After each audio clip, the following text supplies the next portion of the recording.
ஏங்க நம்மளோட கல்யாண நாளைக்கு எனக்கு கோல்டு செயின் வே.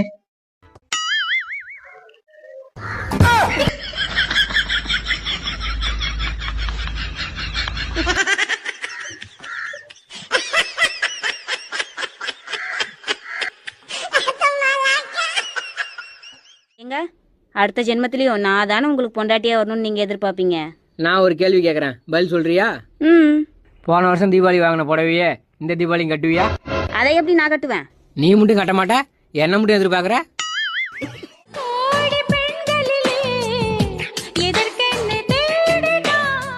அதான் என் வாழ்க்கையிலேயே நான் செஞ்ச பெரிய தப்பு. வானத்தை பார்த்தேன், பூமிய பார்த்தேன், மனுஷனை இன்னும் பார்க்கலையே. அப்ப என்ன பார்த்தா கிறுக்கி மாதிரி தெரியுதா? என்ன பார்த்தா மனுஷன் தெரியுதியா? மனுஷன் இன்னும் பார்க்கலையோ?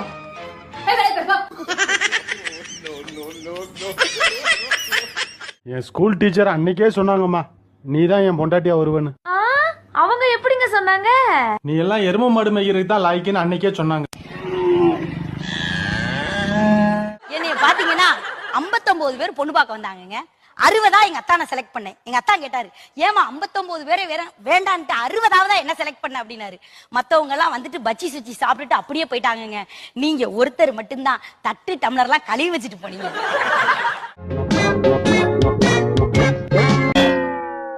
ஏங்க ஏங்க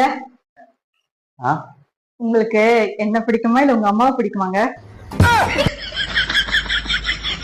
உன்னதாண்டி பிடிக்கிறான்.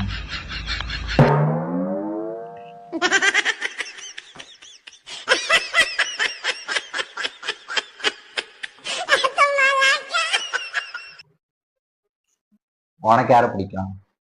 என்ன லூஸ் மாதிரி கேக்குறீங்க? எல்லாருக்கும் அவங்க அம்மாவை தான் பிடிக்கும்.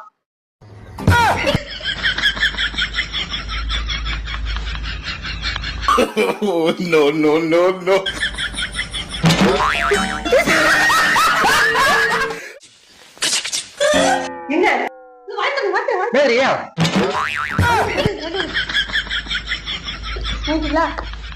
எங்க கசப்பா இருக்க. எங்க மாற்றுங்க, இந்த மாத்திரை எக்ஸ்பீரியா போடுங்க. நீங்க தானே சொல்லிருக்கீங்க இந்த பொண்ணு வேஸ்ட் ஆக கூடாதுன்ட்டு. ஆனா தாங்க இந்த மாத்திரை உங்க வாயில போட்டேங்க. No, no, no, no. எந்த பொருளும் வீணாக கூடாதுன்னு மாத்திரை எதுக்கிட்டு எனக்கு போட்ட?